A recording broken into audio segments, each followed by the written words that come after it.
Pete Fiutak, I hope you're doing well. Welcome into the game here in T-Town. How is a Ryan Fowler today on a lovely, was it Wednesday? I don't even know anymore. These days are How's it going? I'm down in New Orleans today. I'm getting ready for this Manning. Yeah, I'm getting ready for this Manning Passing Academy, man. We've got at least one quarterback, maybe two, that may be down at the Manning Passing Academy. So, I mean, if you got two quarterbacks, I got to make the trip. I guess, sure. Find out what you got there. Find out what you guys are buying.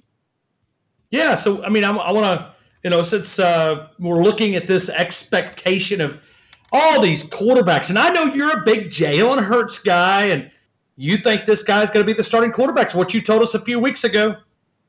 I said he could, and it wouldn't be crazy if he is. It'll be an interesting, fall camp with this because, Nick Saban's going to have to play this right because, in today's day and age, it's the one position. Quarterbacks do not like to sit.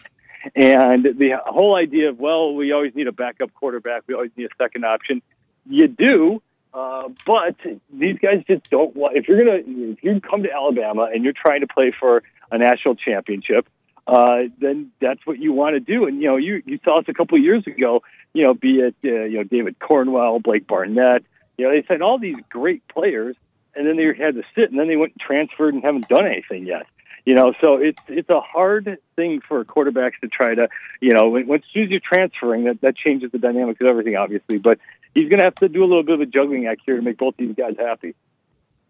Pete, do you like the new Redshirt rule that gives some flexibility here to the student athletes? Do you like it? Do you love it? You don't like it? Or are you just neutral? What do you think?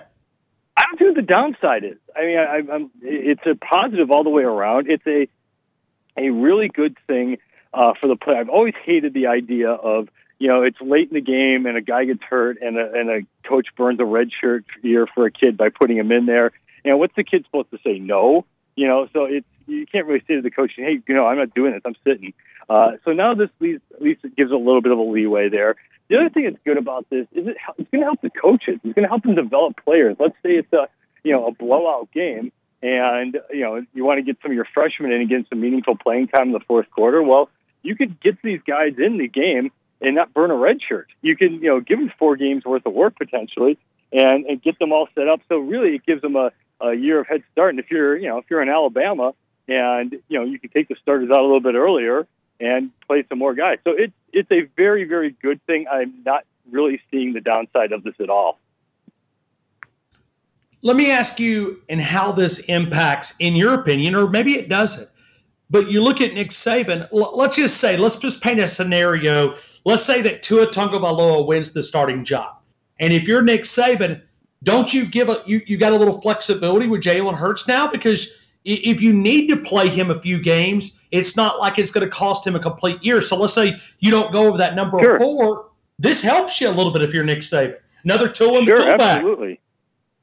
Absolutely it does. And that totally helps that situation. And you can play around a little bit, but at the end of the day, you take either one of two attitudes. You either say, okay, I'm going to figure this out. I'm going to rotate these guys in. I'm going to make sure everyone's happy. Everyone's on the same page. Hey, we need both guys to win a national championship this year. Or you just say, I'm Nick freaking Saban here, and this is my starting quarterback. If you want to go, transfer and play someone else, best of luck. We're going to win the national championship with or without you, and let's go. So it does help, but this is why these guys get paid a whole lot of money to try to figure this thing out.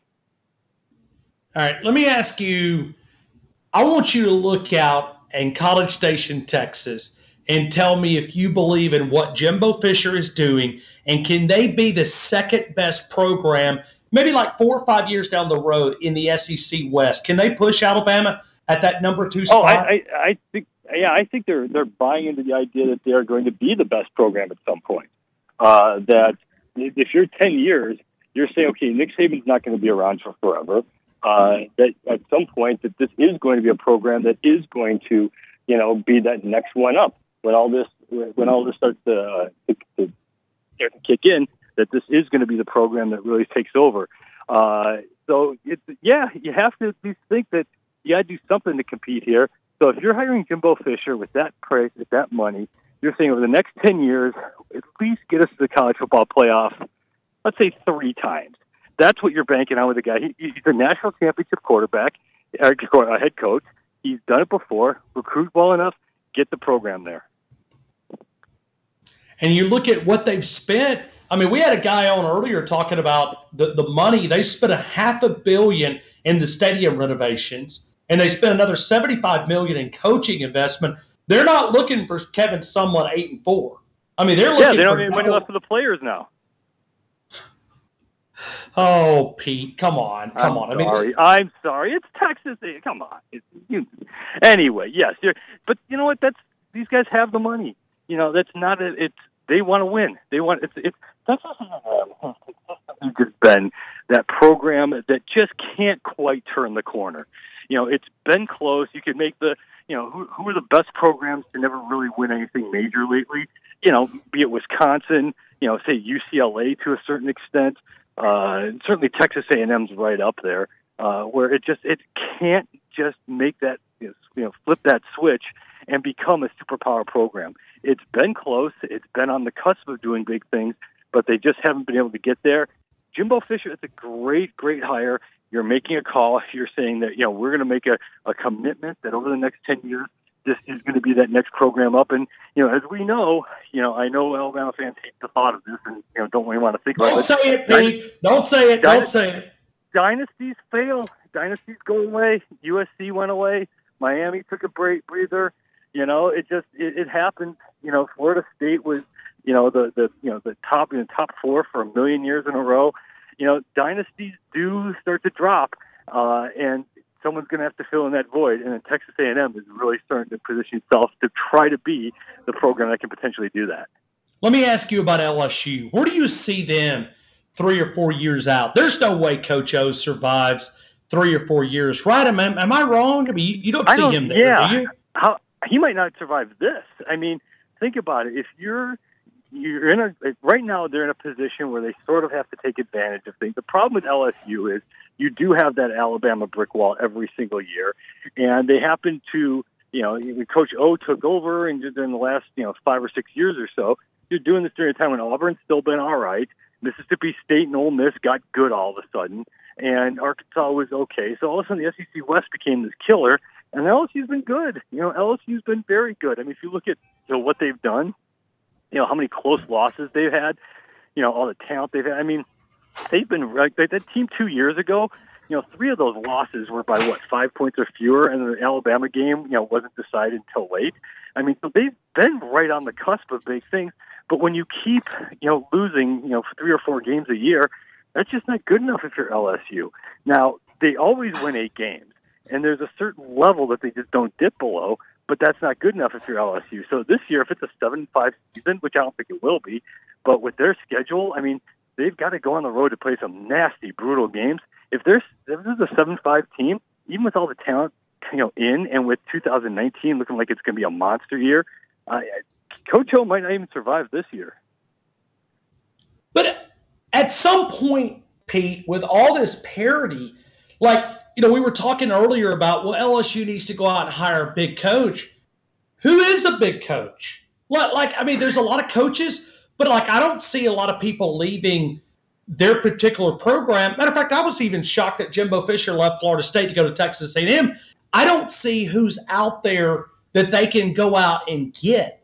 Who is that blue chip coach out there that, okay, Pete Fiutak, if you're the AD at LSU, who do you go hire? Exactly. I don't know. I mean, it's my Michigan. The parallel is Michigan and Jim Harbaugh, where Michigan hasn't yet been able to get past its problem. Ohio State, LSU can't get past its problem anymore. Alabama, but really, you're gonna talk about you're not happy with Jim Harbaugh. But to your direct point, all right, who's better? Who would you get if you're Michigan, who is a better fit for the head coaching job at Michigan than Jim Harbaugh, who, if he leaves, becomes the next, Carolina Panthers head coach or something. He can go whatever he wants. Same thing for, LSU. Who's the guy to actually step up and fix this? Who's that one superstar coach? Do you hire away Kirby Smart from Georgia? Maybe you're not going to hire away Jeremy Pruitt if he's successful. Do you go after, Chip Kelly if he starts to rock at UCLA? And they impose the state mandated restrictions that the coach can only make $200,000 a year.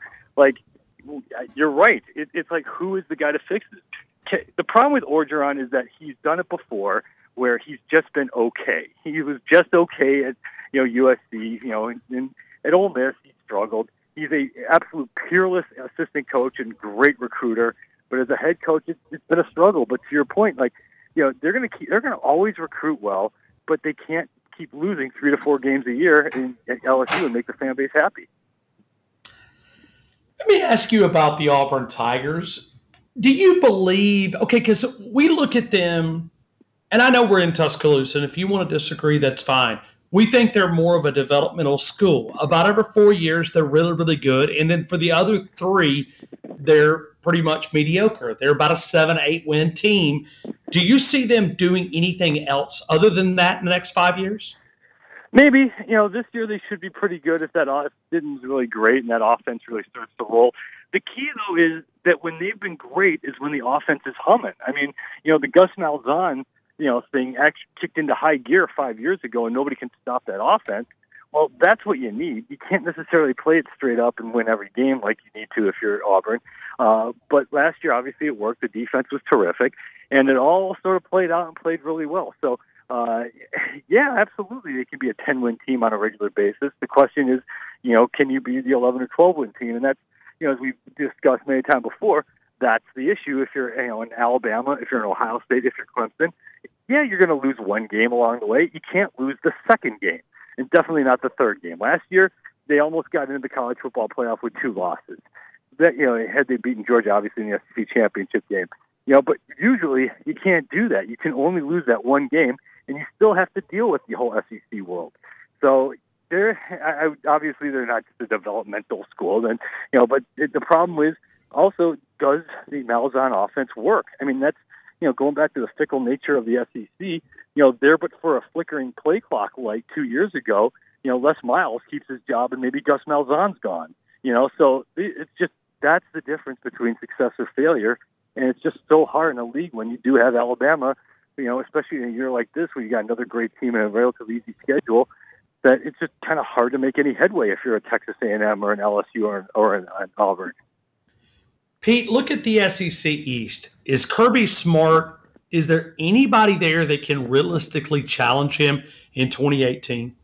Oh, yeah, absolutely. I mean, who? Remember, Florida doesn't need that much of a tweak. I mean, think about what happened last year.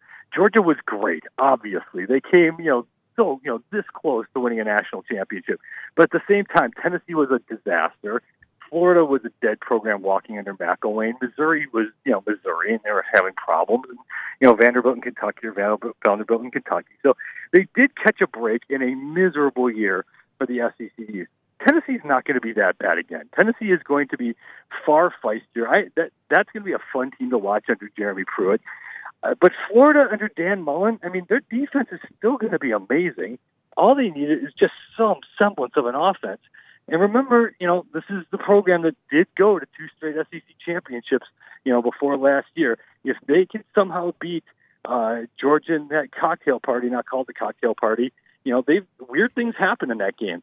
South Carolina can absolutely win the home opener early on against Georgia. That's a dangerous team. So Georgia's great. Georgia's going to be everyone's preseason number 3 or 4 behind, along with Ohio State. It's just a question of, can they repeat all this, reload, and do it again? As good as Kirby Smart is, yeah, I would not be shocked in any way if Florida ends up coming out of the SEC East. They might have 4 losses in various ways, shapes, and form, but I would not be shocked if Florida ends up being in the SEC championship. Wow, you heard it here, Pete Fiutak. College I'm not football predicting news. it's going to happen. I'm saying it's going to be Georgia, but you're asking who could potentially be there. Well, I mean, we're just looking for any type of drama in June. I mean, we're trying to create something. Oh, go for it. Then, yes, Florida. It's going to be Florida versus Auburn in the SEC championship. There, go for it. Okay. I love it, Pete. I love it, Pete. Hey, man, I'll see you in Atlanta coming up in a few weeks, my friend. I mean, are you ready for the ATL? Yeah, why not? It's Hoover always had its fun and its charm, but sure, I pretty much should be there, and let's go. Let's SEC Media Days it up. Hey, I just booked my room just a couple of days ago. and it's going to be like an extra $1,500 to go over and cover it over Atlanta. I'm a spoiled, rotten Tuscaloosa, 45 minutes away from Hoover type guy. Can we bring it back to Hoover at least for my budget?